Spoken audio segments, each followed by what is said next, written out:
to introduce Mike Adler. I'm delighted that Mike is actually not a geologist. He's a very well-trained, interested scientist, and it's always nice to have somebody that kind of looks at it a little differently than those in the science tend to look at things. But Mike is just an absolute joy to work with. I believe he holds the records for the number of presentations that have been given to this group, which is truly remarkable. He is, I refer to him as my scout. I'm always asking him in Virginia where they're going next, trying to decide if there's going to be a field trip in our future. So they're a very important addition to our organization. And without further ado, I will turn it over to Mike to continue his discussion of our solar system. Right. Okay.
Pictures, some nice pictures, more pictures of Mars that were taken by the Reconnaissance Orbiter. Okay, Saturn.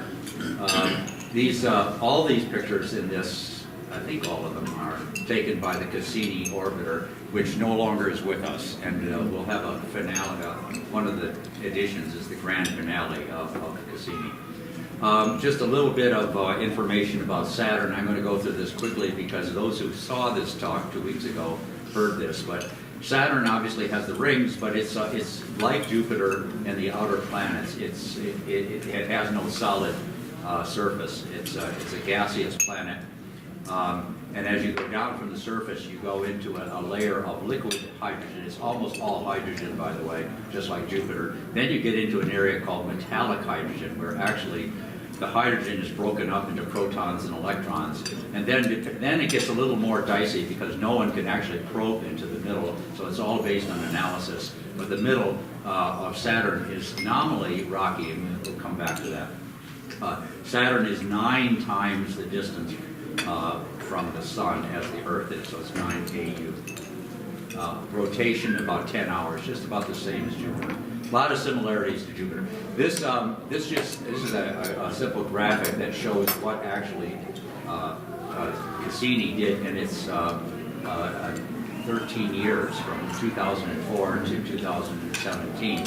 But the summary is down here. It did 294 orbits, 127 flybys of the large moon Titan, 123 flybys at Enceladus. I learned from John Heberger that I was mispronouncing it 2 weeks ago. I called it Enceladus. It's Enceladus. And it's in 15 icy satellite spins. It traveled 4.5 billion miles. Pretty impressive. Just a quick overview of the atmosphere. This is Jupiter, this is Saturn. They both have more or less the same elements in the upper atmosphere. This is nominally considered the surface. It's one bar, which is the pressure at the surface of the Earth. So for just a reference, they consider this quote-unquote surface, although there really isn't one. Anyway, it's ammonia and water ice. It's much less dense on Saturn than it is in Jupiter. And as a result of that, you can't see the structure. Jupiter, the density of it, and there are holes in it, so you can see a lot more structure to the planet. Saturn isn't quite so interesting from that perspective, although the rings make up for it big time. This just shows the core of the two planets. They are a little bit different. This pink area is the metallic hydrogen. It's the layer, either one of these two layers are the layer, because this molecular hydrogen is partially conductive too. It's where the magnetic field in both planets occurs, the dynamo. It's a swirling mass of charged particles that are going around and around and around. So it's not like in the Earth where there's a molten core that's spinning, that's creating the magnetic field. Saturn is thought not to have a solid core. A solid core is thought to have a solid core. Jupiter doesn't. And the reason is neon, in the case of Saturn, is still non-dissolved. There are elements and it protects the core, whereas in Jupiter, the theory is that neon has dissolved and the core has been eroded. So Jupiter nominally doesn't have a core, but no one's going to get in there to find out for sure. This just quickly shows the atmosphere and what it's doing. Both planets have a very strong atmosphere and lots of motion. In the case of Jupiter, it's about 450 kilometers an hour at the equator, but in Saturn is way higher. It's almost 1,500. So the winds, no one quite knows why. Saturn's velocities are much higher. It also doesn't have quite as many wiggles in it either. This is the one of the interesting facets that Cassini discovered, which was this hexagonal storm at the surface of the very North Pole. And it didn't see this until towards the end of the mission, because when it first approached Saturn in 2004, it was looking from the bottom, from the southern side, and as the seasons went on, and the season on Saturn is 30 years, 29 years, this whole year. This is actually the, looking down at it, and if I could do this, let's see. Let's see. I guess I have to hit the keyboard. No, it's moving. Okay. Okay, there it is. What's interesting about this is that the outer hexagon doesn't move, the inner does, and which is kind of interesting.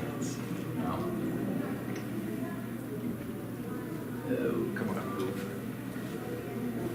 There you go. Yeah, there you go. See, this is not understood. And totally. Although, and why this hexagon feature exists, but it does exist. And people have modeled this with different types of assumptions about the atmosphere below it, and have actually produced shapes like this. But anyway, it's kind of interesting. This is a piece of data that I didn't see. This just came out September 3rd of 2018. But they analyzed it, and this hexagon pattern actually extends beyond the what we call the surface, way up into the stratosphere, this shows the timing here because it's associated with the summer in the North Pole. But just the smaller hexagon, and as time went on, 2014, 16, it develops and it actually extends all the way up into the stratosphere. This is in nature. Okay, and this is another new picture. This is one that was taken It actually is taken through a particular narrowband filter and then and mapped into false color. But now you can, this actually sort of looks more like Jupiter, because you're seeing, because of the narrowband, the filtering that's done, you can see more of the structure in the atmosphere of Saturn. The rings, and the crown jewel of Saturn, they extend from about 4,300 miles to 49,000 miles. They're mostly ice, and the thickness is 10 meters to as much as a kilometer. Particle sizes ranging from 1 centimeter to 10 meters. The whole mass of it is estimated to be about the size of a moon, 250 kilometers in diameter. The origin of this of the rings is a source of discussion and analysis. One suggestion, or one theory, is that it's left over from the formation of the solar system 4.5 billion years ago. But that's not likely, and because the rings, one thing, they're very clean. They're icy and they're very clean. Probably wouldn't be that clean if they were that old. Plus, some of the dynamic activity of it, when it's looked at in more detail, suggests that they're much younger, maybe only 50 million years old. This is a new picture.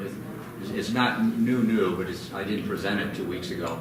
And it shows the particle sizes. So when the red area is sizes that are larger than 2 inches, and then as you go down into the green, that's about 2 inches, and the blue is like 1/3 of an inch.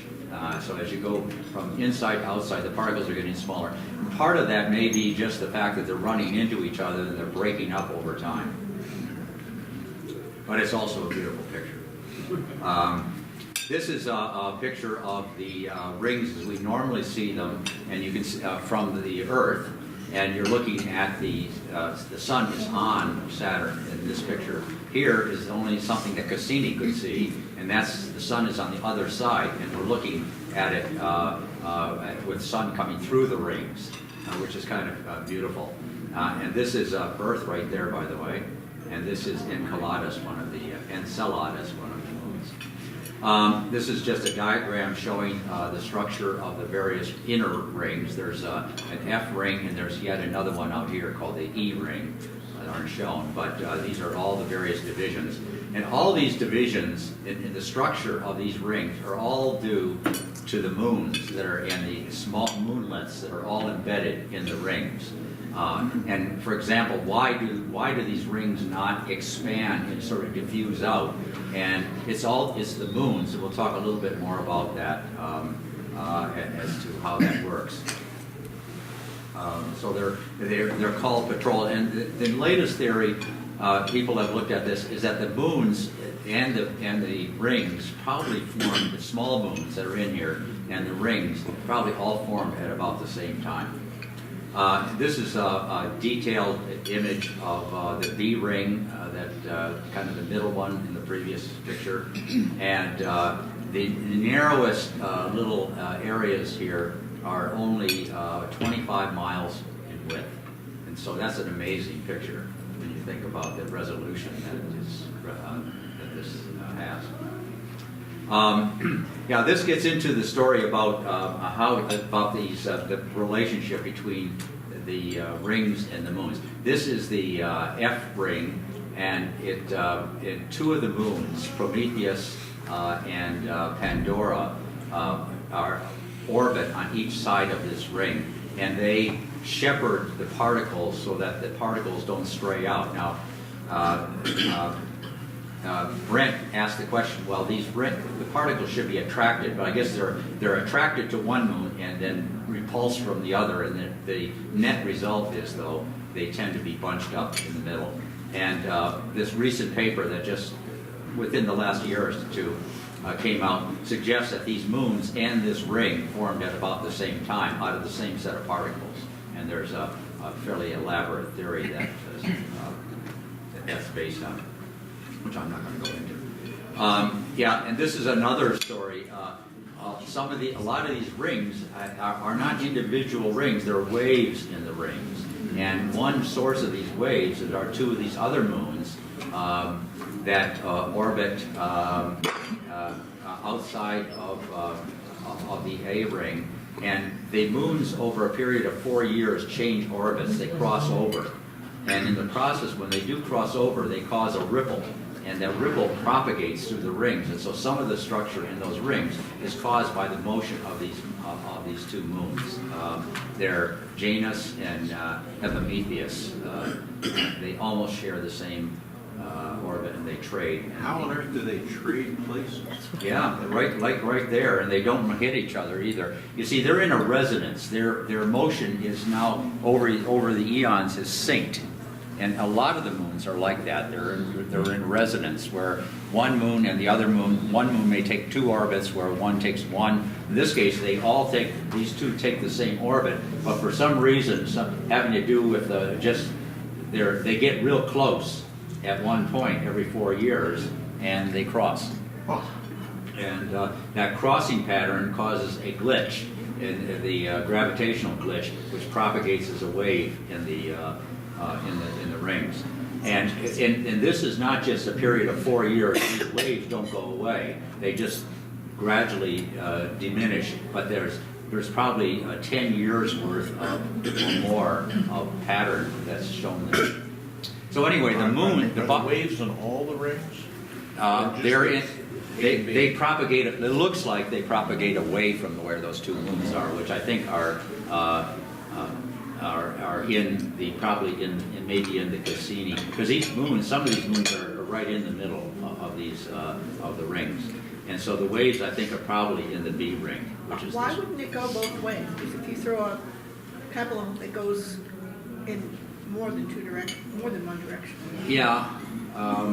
Well, okay, but we're looking at the rings here, and okay, let's assume that these two moons, and I must admit I'm not sure about this, where they are exactly located. It looks like from the sketch they're located outside of the rings, and so the propagation is inside.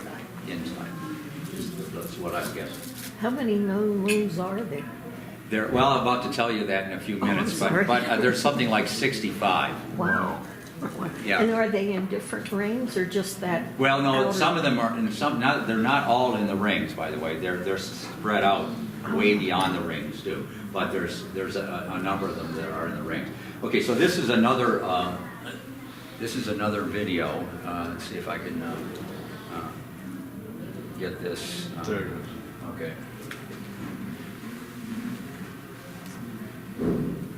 So I won't. Knowing that Cassini was going to end its mission, they put this video together, and Cassini started doing some stuff, taking more chances.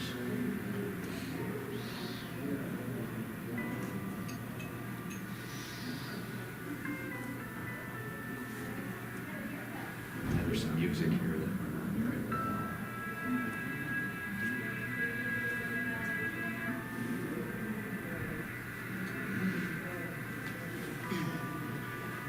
These are the two shepherd rings, by the way, on the F ring right there. You see the waves in the ring as it goes by. Yeah.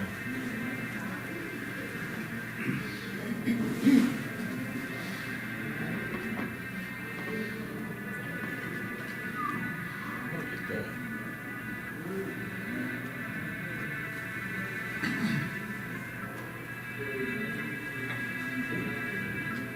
Moonlets.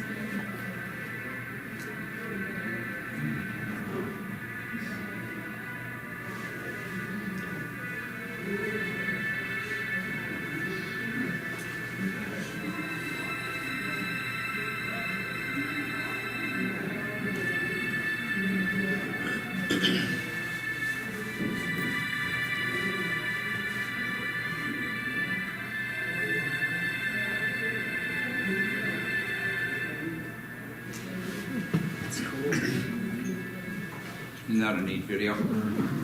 Absolutely. There are more coming. Okay, the magnetosphere. Both Jupiter and Saturn have very strong magnetic fields. Saturn's is 1,000 times stronger than the Earth's, but it's 20 times weaker than Jupiter's. They're due to electrical currents that are in this outer layer of the hydrogen, the place where hydrogen is ionized into electrons and protons, and it's the motion of those that create the current that creates the magnetic field. There's a huge bow wave, so to speak, where the magnetic field goes on both sides, and then the solar wind from the sun comes in and impinges that, and that's out 1 million kilometers in front of the planet.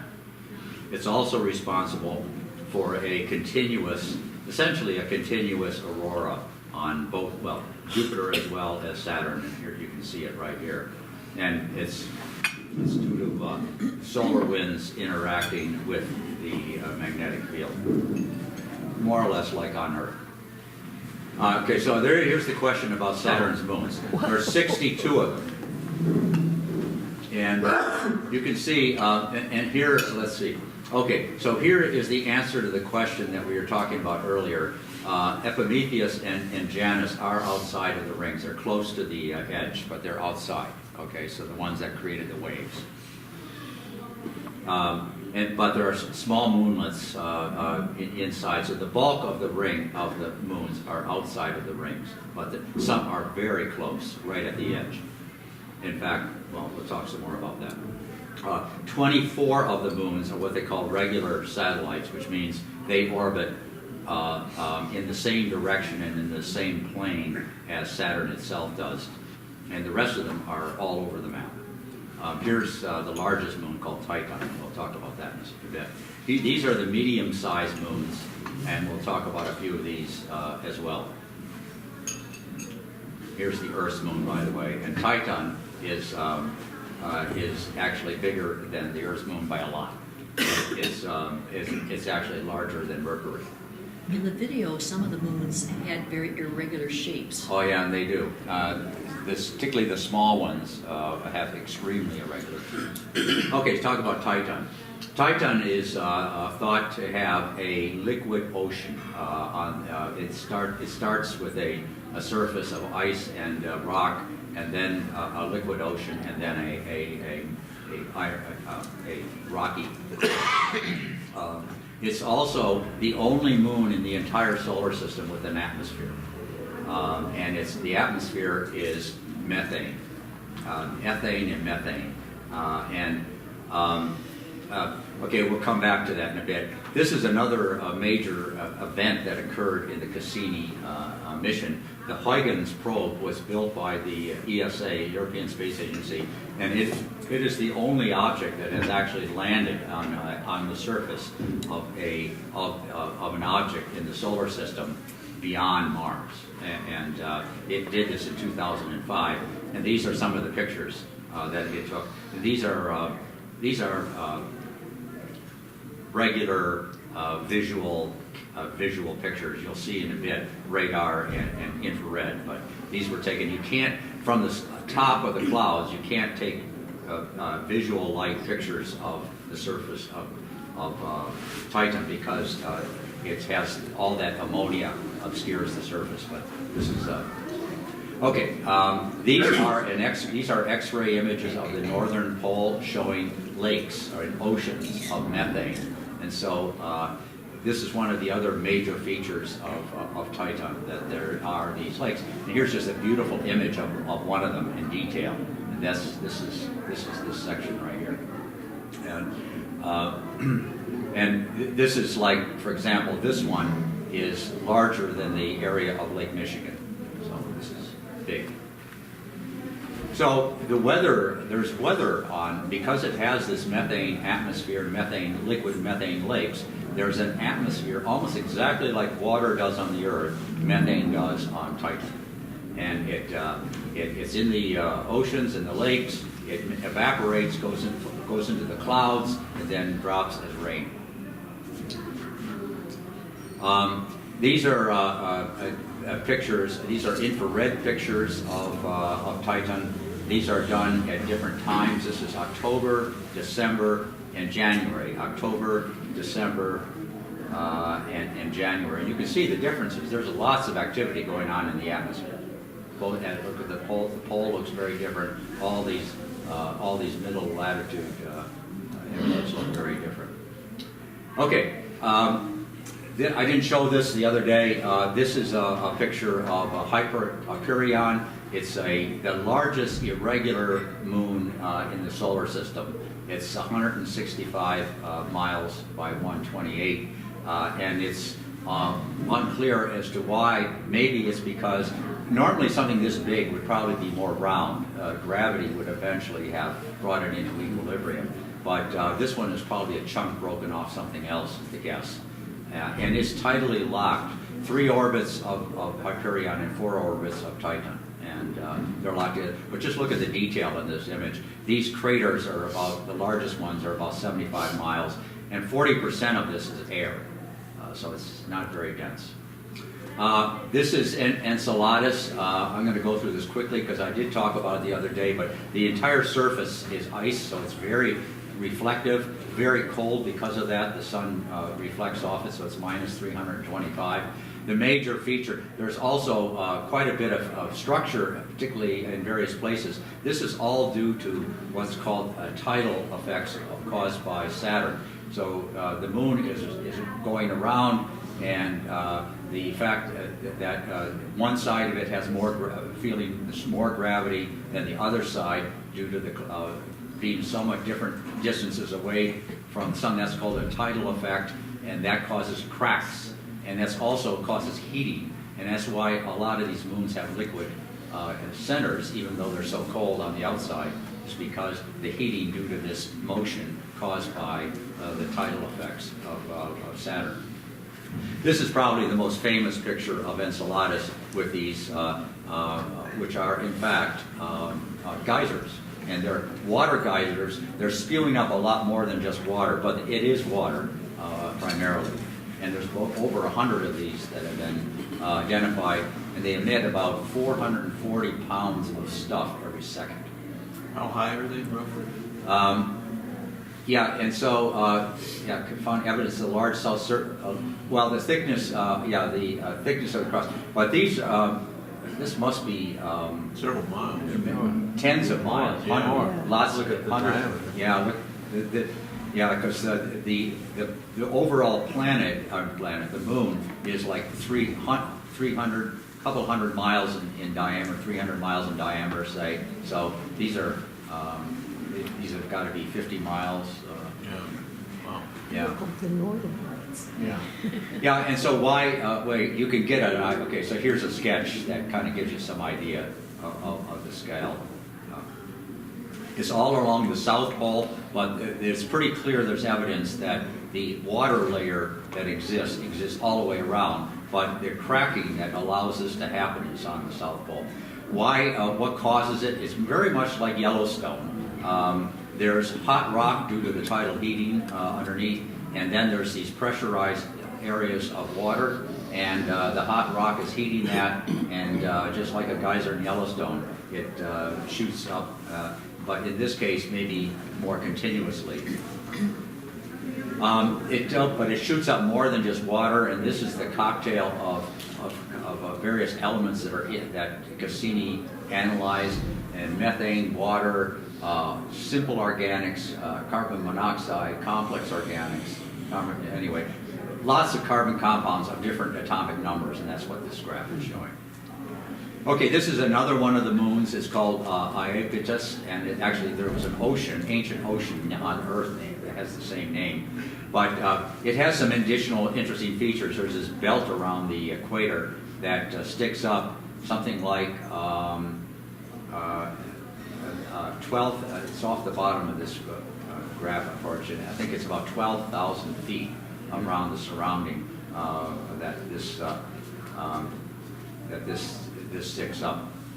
It says 8 miles. Yeah. Well, it's, yeah. It's also heavily cratered, as you can see over here, with this huge crater right here. This is another one of the moons. It's called Limas, and it is also heavily cratered, particularly with this big one here. And Limas has this interesting feature. There it is. But it has a 2-to-1 resonance between the particles in the Cassini division in itself. So what it means is that Mimas rotates once for every twice the particles, and so the Mimas interacts with the particles periodically, the same particle at the same place periodically, and it changes its orbit. And over time, any particle that got into here tends to gradually move out, and it keeps the Cassini division a division. So just an example of how the moons affect the rings. These are all the orbits of that Cassini made in its 13 years. They're all over the place. Good. This is the final orbits, 22 of them that actually they took the chance. Again, they knew they were going to crash it into the planet. So the last 22 orbits were planned to go through the area between the rings and the planet itself. And that it ended in its last, in 2017, about a year ago.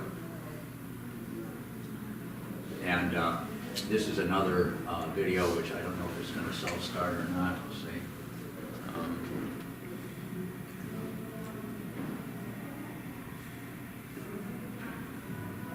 There it is.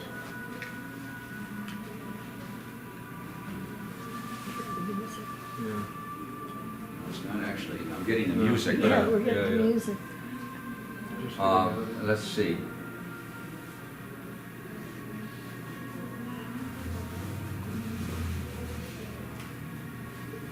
There it goes. Something's going on. There it goes. Okay.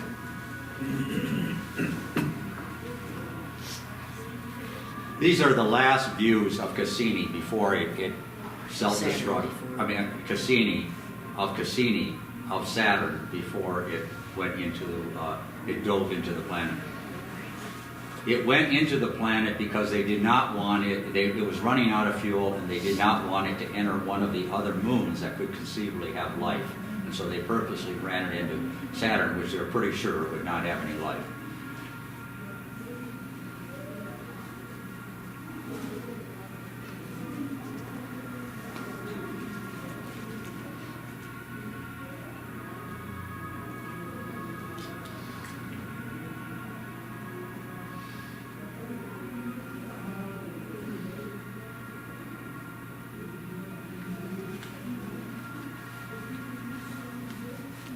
That's the final image, just before it dove into the planet. Now, I assume it was under incredible magnetic bombardment. Oh yeah, with the huge magnetic field that it had, and that's of course even more true for Juno, which is currently orbiting, within 4,000 kilometers of Jupiter, by the way. So the fields and the radiation it's getting. I wonder how they build those satellites to last in that kind of environment. Well, they didn't build Cassini to live in that environment very long. Right. Yeah. So this is just a picture of Cassini, what it saw when it first saw Saturn in 2004. Then, as the seasons went on, you could see the rings were almost parallel with its view, and then then in the summer, northern summer, which is where it ended. Okay, so we're going to talk about Mars now. I got to move along fairly more quickly. There's been 44 missions to Mars. 21 of them have been successful. The U.S. has had 21 missions, almost half, but almost all of them were successful. However, the Russians, which don't have any presence at the moment, but they did have their first lander in 1971. I just show this is currently in orbit. It's called the Mars Reconnaissance Orbiter, and it takes incredible pictures, has a resolution of 4 to 8 feet, and you'll see a lot of pictures from it. These are the various rovers, starting with the Sojourner, and then Opportunity and Curiosity. Now, Sojourner and Curiosity are still going, even Opportunity is. And this shows the distance record. Opportunity actually has just done a marathon as of 2016, 26 miles. This is a little out of date, dating back to when I first gave this talk, but it's Curiosity has gone over 11 miles. This just shows some of the topography on Mars. The color, the blue color is minus 27,000 feet, The yellow and red are like 13,000 plus, and then the white is 27,000 plus. Olympic Mons is the largest volcano in the solar system. It is at 25,000 meters. It's 3 times taller than Everest, and its base is the size of New Mexico. So this is a huge feat. The blue does not mean water, it's elevation. I'll come back to that. We'll talk about the moons later. This is just a quick view of what the shape, the size of the 2 planets are, Earth and Mars. Day is about the same, about 24 hours, a little bit longer. Year is about twice as long as the year here. It gets about 44% of the sunlight, and it has about 38% of the gravity. This is the weather on Mars, and this is at Gale Crater, and in the summer months it actually gets up, it's been measured as high as 16 C. In the winter months it's gotten as cold as minus 100 C or 148 F. That's pretty toasty, and it's impressive that Curiosity survives that swing in temperature. Water content, it's water pressure, the atmospheric pressure is way less than on Earth. It's 40 parts per million compared to 20,000 in terms of pressure, but it's still, atmosphere doesn't hold much water, and the relative humidity gets up to 100% in the winter, and you can actually get frost on Mars. The atmosphere, Mars doesn't have an atmosphere, or it does, it's very little, it's almost all CO2, but it's 10,000 times thinner than Venus. There's a satellite in orbit called Maven. It was launched to study, and they've pretty much determined that with no magnetic field, the solar wind has stripped away the atmosphere, and it continues to strip away the atmosphere as stuff actually is evaporating from the surface, but it gets sputtered away. It's called sputtering, and the solar wind is just carrying away because there's no magnetic field to protect the planet. This is Curiosity and the rover. It was launched in 2011, landed in 2012. Its original mission was 2 years, but it's still going. It has quite an array of instruments. It has 17 cameras on it. Some are for navigation, but it also has the famous drill that it can drill into the surface and get samples. It has something called the Science Analysis, SAM suite. It's actually the biggest chunk of the apparatus on Curiosity. And it heats up samples of dirt that it digs up. It has 3 major instruments: a quadrupole mass spectrometer, a gas chromatograph, and a tunable laser. And what analyzes, and this is just an example of analysis. There's also this thing on the end of the arm here, and it's called ChemCam. And what it does is it uses a laser to blast rock, and then it has a camera that looks at what has been emitted. So that's also a way in which it can analyze the spectrum of vaporized rock. This is where Curiosity was deposited near the, it was deposited in the Gale Crater, which was formed quite a while ago, maybe 3.5 to 3.8 billion years ago. The Gale Crater was chosen because there's a lot of relief to it. There was evidence that there might have been water here in the past, and so a combination of the fact that there was possible water here, a lot of different layers to study the geology. So it was determined. It was sent to here. And this is where it landed up here, and this is its path over the years. They're dated here. This was 2012. It's now up on Mount Sharp, as it's called, Aeolus Mons, aka Mount Sharp, and it's up here studying the geology of this particular area and we'll talk some more about that quickly. This is one of its pictures near Yellowknife Bay where it landed, and these are places where it did some of its initial drilling. But you could imagine this could be like Death Valley on Earth, this kind of view. One of the things it found very quickly was evidence of running water, flowing water. And this is a picture of rounded pebbles, 1 centimeter, you can see the scale. And this is a picture on Earth. And so it's pretty clear that there was once flowing water in Yellowknife, in the Yellowknife area and in Gale Crater. So plenty of papers have been written about channels on Mars, but here's direct evidence of water that had been flowing at one time. This is some of the early analysis in Yellowknife Bay that shows the various elements, carbon dioxide, water, various forms of sulfur. And in fact, there are 2 types of sulfur. There's sulfur and there are dioxide and sulfides, reduced and non-reduced versions, which mean that there was some chemical energy. And in fact, this is a quote here. The range of chemical ingredients is impressive, suggesting pairings such as sulfites and sulfides that indicate a possible energy source for microorganisms. So, quite a variety of chemistry on the planet. And this is the first evidence. These are the various drill holes. You can see these are small holes. That's 4 millimeters right there, 0.4 of a centimeter. This is one that was done in Cumberland, which is in that same area, and it actually found organic compounds. It was this was the first time. It was a chlorobenzene that was found here. We'll talk about that in a little bit more.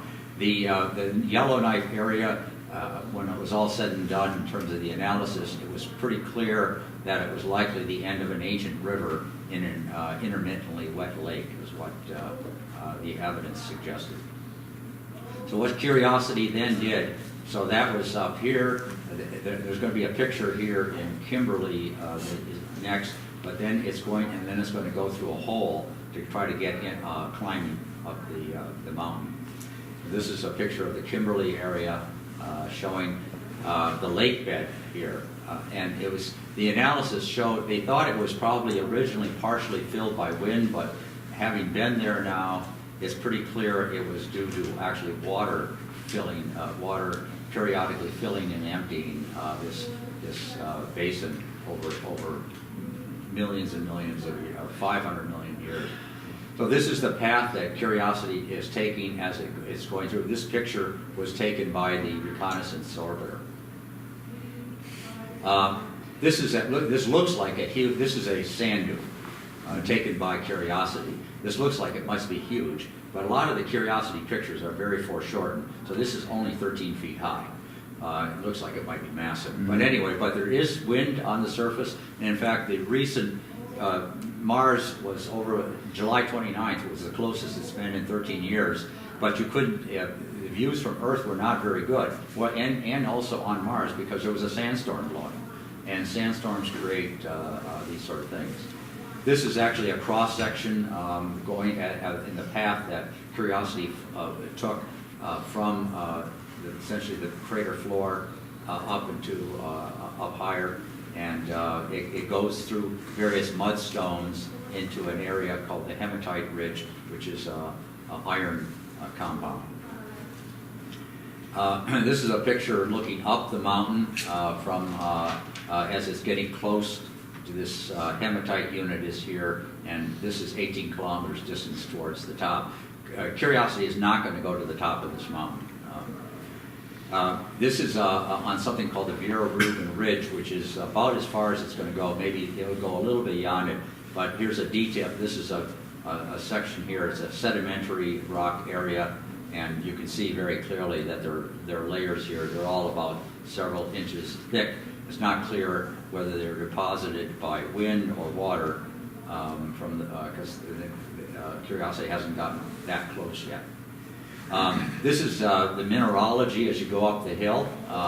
Yellowknife Bay, this green is clay, and then you ran out of clay, and then you ran back into it as it gets up through the barrier up and towards Mount Sharp. The other major elements, silicates is this bluish stuff. The reddish material here is the hematite that it's running into now. And the gray is various forms of, well, the dark gray is feldspar, and the lighter gray are mafic igneous materials, the opposite of feldspar, magnesium, iron compounds. So back to this same picture. So this is that hematite unit that I was talking about. The Murray Formation is right here. The names here are interesting. Here's Ogunquit Beach, and I thought that was in Maine. So but here it is on Mars. Just a little analysis. When they looked at various places, they found different sediments. So near these, up higher, they found heavier sediments, and as you went away from the mountain, it was lighter, finer sediments, much like you find, in a dry lake bed on Earth. So there's pretty strong evidence that there once was a lake in Gale Crater. This is the last picture I showed in January, but this is a picture that Curiosity took of the crater rim, some 25 miles away. These are its tracks, and it's not going to go a lot farther up the hill than it is right now. Now we're going to get into some of the recent data that talks about water and well, in this case, organic compounds. So this is that view graph I showed a little bit ago with the chlorobenzene. But what's happened, and this is a paper that just came out this month in Science magazine, and it actually does. Curiosity went back down the hill. Its drilling unit failed, stopped working after a while, and when it was going through this Murray Formation, and so they figured out how to make it work again. They went back down to drill holes in this mudstone that they had passed up, and there's actually one of the holes right there, and they found some amazing stuff. This actually shows where that drilling was. Curiosity was up here. It went back down to here to drill these holes, places called Confidence Hills, and this shows it actually doing the drilling, and it in fact found some complex organics that were they're called kerogens, and they were found in this 3.5 billion year old rock. And Curiosity is not drilling down very far, but they just determined some fairly strong, 100 times higher amounts of this kerogen. And kerogens are complex carbon rings chains, and they're the type of thing that you find on Earth. You also find it on meteorites, and so it's not clear exactly where it came from. In fact, that's a point of discussion. But this is the analysis that Curiosity did. And what it does, there's some controversy about the chlorobenzene it had seen earlier because it was maybe self-contaminated by Curiosity itself. So in this case, it ran the temperatures way up to 800 C, way beyond any temperature that this chlorobenzene would exist. And it found all these other complex kerogens, bits and pieces of these complex carbon organic compounds. And so the question is, where do they come from? And it's either geology or biology is the way the scientists studying this. And they think that it's not likely from a meteorite because it's down in this lake bed, and it doesn't look like there were meteors impacts in that general area. So they think it's one or the other that is native to Mars, but they don't know whether it's geological or biological. And they're looking at potential future expeditions, which are going to happen. U.S. is sending one, the ESA is sending one, that'll be able to dig much deeper and explore whether they are potentially signs of early life on Mars. Yeah, just for reference, kerogen is the material that breaks down into form oil and natural gas. That's right, yeah. And on Earth, a lot of it is, in fact, comes from ancient life. Right, and it's basically the ocean bottom sediments where you've had all this organic plankton and whatever in the oceans that have died, gone to the bottom and then get compressed, so it's pretty interesting stuff. It is, and so this was this is a major find that just happened, and it was just announced because it was just announced in September, this month. And so this is a very recent major find. But it's not clearly, it could have come from, there are other ways these kerogens can form other than biological processes. And so they're cautious, but they think it's probably native to the planet. Okay, so this is switching to methane. Early on, day 400 or 500 Sol, these are Mars days after Curiosity landed. They found methane, just a spurt of it, and they didn't quite know what to make of it because they couldn't repeat it. But then over the last several years, there's been continuous measurements, and they have found a periodic amount of methane by season, and mainly in the summer months. And each color represents a different year. And so it's been reproduced. This yellow year, which is Mars year 33, is pretty clearly, but they've seen evidence in a different year, and then it looks like it's coming, the amount of it is large enough, and the variation is large enough that they don't think it's stuff that's coming from a degradation of organics that might have come down from meteors, that it's actually seeping up from the underneath the surface some depth. And so that's another indication that there might be something going on inside that might have a biological origin inside Mars, but not clearly. I mean, it can also have non-biological sources of the methane as well. For example, barrier meteorites that came down and were buried could be. So this is kind of a summary of Curiosity findings. Clear evidence of water. Moving water as well, lots of different types of chemistry that has been found on it, including these sulfates and sulfides. They found evidence of these kerogens that come from, on Earth, comes from biological sources. Several variations of methane, seasonal variations of methane were found, and then the water, I did mention this earlier, the water in Yellowknife Bay was not salty. It was probably drinkable, which was interesting. And a lot of diversity overall. So Curiosity never was sent to find life. It was sent just to find out if the environment might have been conducive to life. And I think quite clearly they found out, yes, it could have been conducive to life. No direct findings of ancient life, however, but it wasn't looking for that. Now we're going to switch to water, and this is a picture, again, amazing pictures from the Mars Reconnaissance Orbiter. And originally these little things, these streamers that called slope lineae, were thought to occur every year during the warming of the seasons, and were thought to be water. They no longer think it's water, but it makes an interesting picture. Here's some more of them.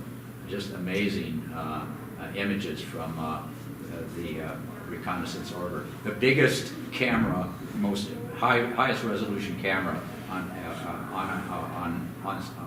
an object other than the Earth by some margin.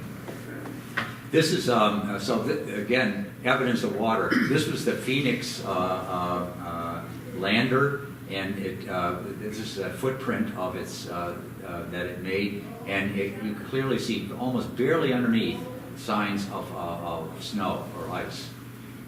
This is also changes this is between 3 years, pictures that the Reconnaissance Orbiter took. And clearly, a different channel has formed here. Although they don't think this is a water channel, they think it might have been seasonal CO2 frost. Where the water is initially, where they found water initially were in the poles. And so this is an image that was produced by the European Space Agency Express Orbiter in the southern pole area.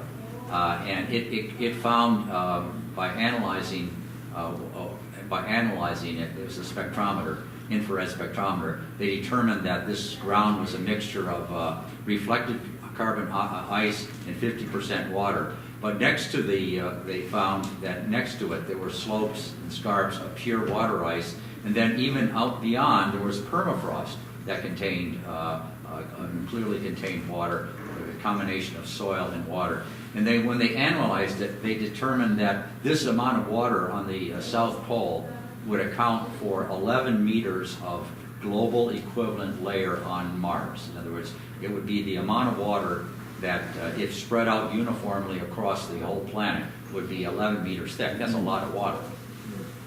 And that's all in the South Pole. Now that story, that's just the beginning of this story of water. Because you know, if you follow Mars at all, you know that it's always talking about water, because water is a source of potential biological life. This is on the North Pole, and these this is again an MRO picture. These upper areas are ice, discolored ice, but ice. And this is an analysis that the Mars, it has a shallow radar capability. It's called SHARAD, and it looked down 2 kilometers, and it found this huge layer of 2 kilometers worth of ice. And this added to that total. So now, by adding the South Pole to the North Pole, now we're up to a global layer of 23 meters. So we just doubled the amount of water. Now this is water on Mars now, not in the past. Then this story continues, and looking up at higher latitudes, MRO again looked over this particular area here, as this picture is taken up, and they determined that there was water underneath the surface here as well, and that they were looking up in this area, by the way. These results were reported about 2 years ago. But then this is a very recent, fairly recent, January. This was in my original talk, January 12th. This was reported in Science, determining these cliffs that the same that they determined with the radar unit. These bluish areas are ice, and these things are located as little as 1 meter below the surface and extending 100 meters down. And when you add all of what I've just shown from the previous discovery and this, now we're up to a global equivalent layer of 35 meters. 5 million cubic kilometers of ice that are currently on Mars. And that's not the end of the story. Now this is the latest data, August 3rd in Science magazine, just came out. This is data now not taken by the Reconnaissance Orbiter, Mars Reconnaissance, the MRO. It's taken again by the European Space Agency Express Orbiter. They have a deeper penetrating radar, and they've been looking for water for years now. That device has been there since 2002, and they've seen blips and blops, but their analysis wasn't their resolution wasn't good enough, and they changed the way they were doing their analysis to capture the data differently. And they all of a sudden saw repeatable signatures of very strong echoes below the surface. And this is down, I think, 1.5 kilometers down. So this is an echo from this 1.5. There it is, 1.5 kilometers from the surface. And these bright blue areas are the echo here. This red area is the echo from the surface. So they're actually getting stronger reflections from the radar 1.5 kilometers below the surface than the surface itself. Something very strong is down there. And so they said this is they've looked at stuff like this in the past, but now they're pretty sure that this is, well, they thought this was a strong indication that it might be water. Now, in this case, liquid water, but how do they know? Well, what they did was they were able to analyze the permittivity of it. And if it was water, it would have a high permittivity. And they looked at it and they came up with numbers of 30, 22, and 9 compared to areas that were outside of the area where they got those bright echoes, which were in the range 4 to 15. So that's, again, a very strong indication that that it's liquid, because if it wasn't liquid, it wouldn't have these high permittivities.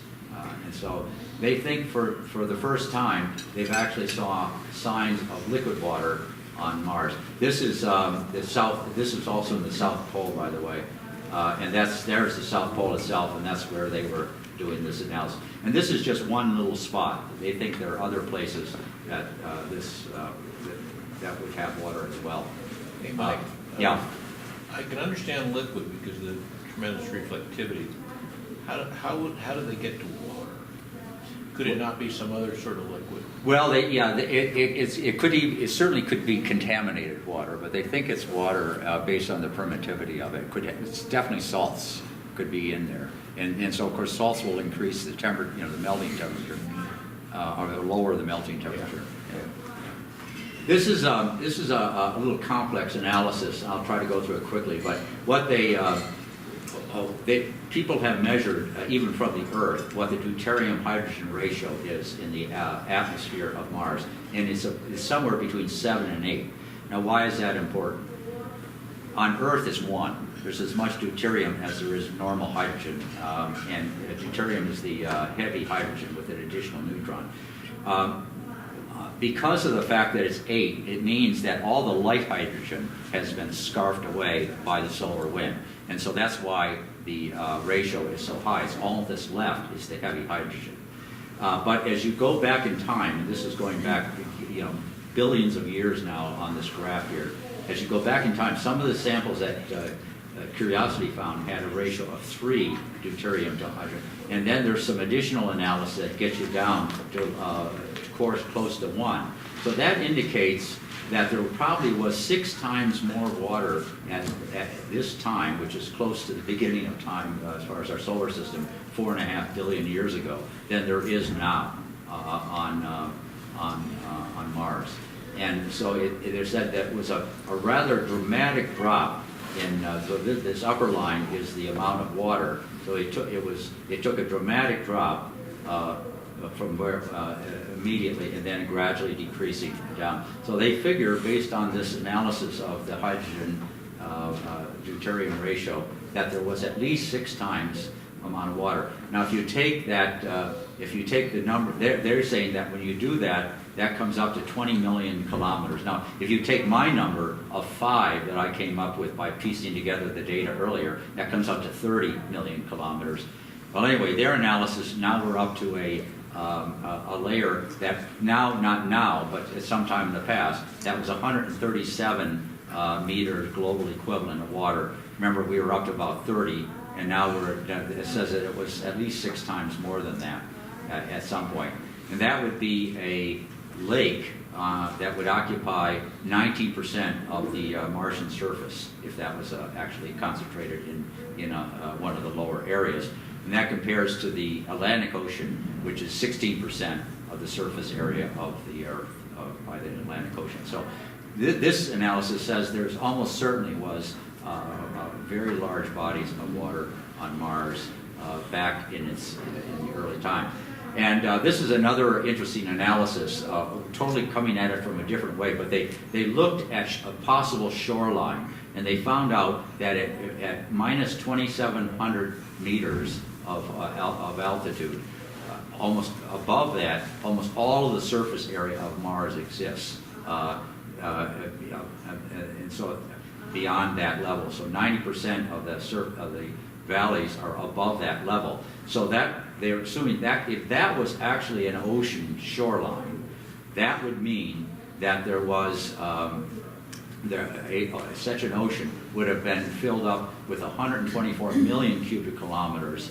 And this is this blue now actually is water, at least based on this analysis, at this point of minus 2,700 meters. So that is the minus 2,700 meters. So all of this would have been water. And that would have covered 35% of the surface of Mars would have been covered by an ocean. Such an ocean, yeah. And a global equivalent layer of 550. Now, this is just based on this analysis of a shoreline. It doesn't say there was that much water, but if it filled up this particular level, it would have been that much. So then the question is, well, if there was this water, there had to be a denser atmosphere. Otherwise, the water wouldn't have existed. And the long story short of this entire view graph says that it's not likely except for one possibility, and that would have been before the magnetic field. There's pretty good evidence that there was a magnetic field early on when Mars had a liquid center. And it had lots of volcanic activity that could have generated enough CO2 to generate enough heat. Because back in the 4 billion year old time frame, the sun wasn't nearly as bright as it is now. So it's 25. So you're dealing with a deficit of 25% of heat from the sun, but with sufficient amount of volcanic activity. And by analyzing these various isotopes, they feel that's reasonable, that could have happened, and the net result of that would have been an atmosphere that could have supported oceans and lakes on Mars. Where did the water go? Well, some of it's still here, and so 35 meters of the global equivalent is still on the surface, and maybe more. But the bulk of it was presumed to be evaporated once the magnetic field left and the atmosphere was swept away. And this is just a pictorial of from 4 billion years, 3.8, 3.5 to now, where what has happened. So most of the water disappeared fairly early on in Mars's history. But except for the stuff that's buried, that's still there. And that actually gives people some hope that if we ever get to Mars, there might actually be water there for people to use. We're going to have to dig for it, but it's there. This water summary is Mars and water. Obviously, people have been looking at this for 100 years, trying to find water and signs of water on Mars. But it's pretty clear that there's been a lot of recent data that shows that there's a fair amount of water existing. A lot of it existed in the past, but there's still a fair amount of water. This 35 meters of global equivalent layer is still there. Okay, Mars moons. 2 moons, they're kind of weird things. They look more like asteroids than moons. And the Phobos is the only 3,700 miles above the planet, so it's the closest orbiting moon in the solar system. So it's hanging right in there, and it's very close to the surface. But the origin of these moons has been a puzzle. And there's been, again, this is another recent paper, April of this year. Someone did an analysis of an impactor of a particular size, like actually of the size of the Ceres asteroid that we're about to talk about. If it hit, it would have created a cloud of material that could have formed these particular size of moons. Now, these moons, regardless of how they got formed, aren't going to be there forever, because Phobos is slowly spiraling in, and it's going to disappear in 50 million years. It will either be ripped apart or it will become a part of Mars. Deimos is going the other direction, and it's probably going to disappear from on the outside. Okay, so that is the story. That's where I end my Mars story. So this is Dawn. So Dawn is this satellite that I know, it's going on too long. Should I stop here? Yes, I think you should. That Only his sounds wife like can a say wife. that.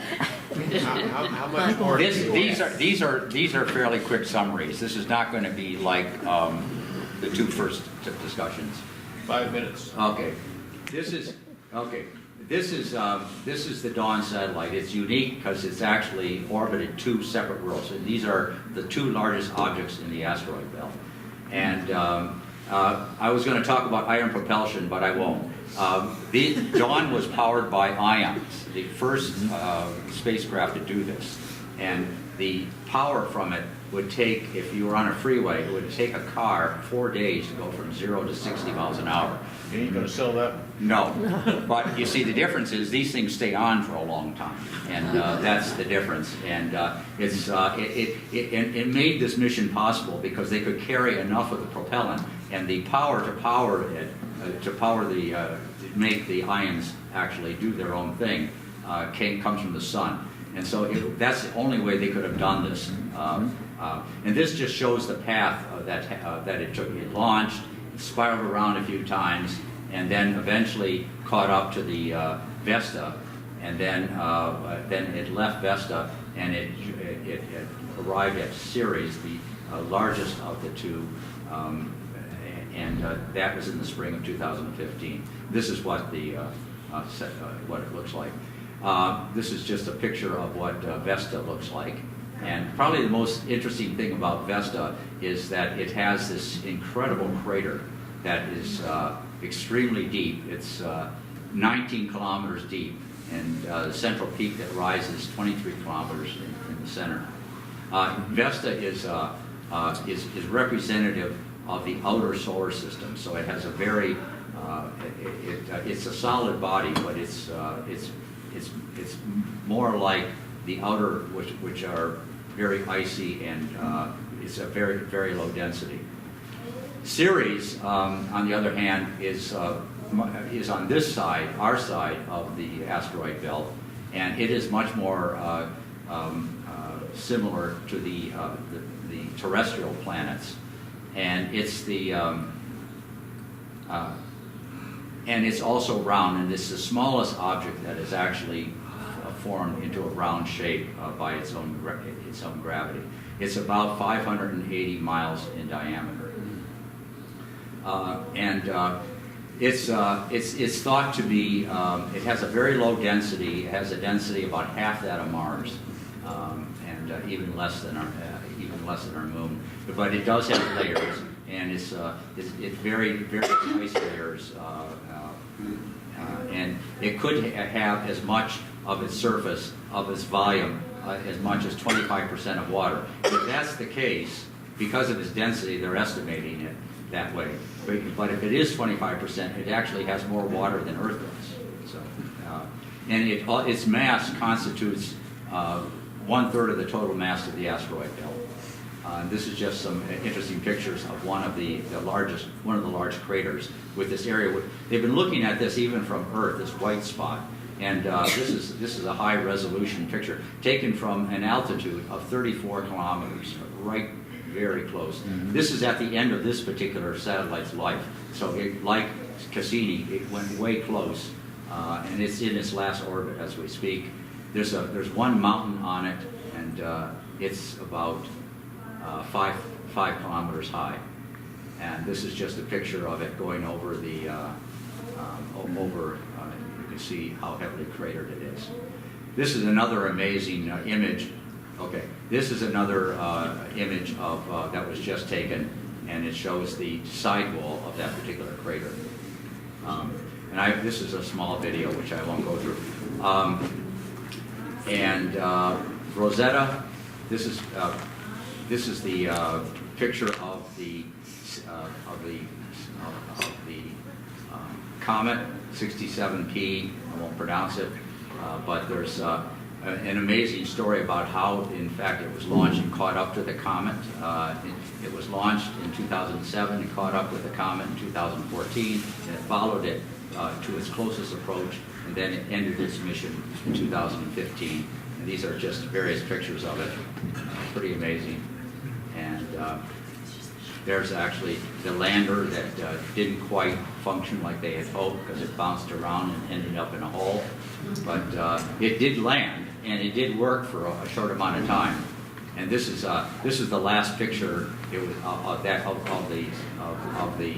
But that's a pretty amazing picture that was taken of this comet before they actually, just like Cassini, they drove this thing into the comet.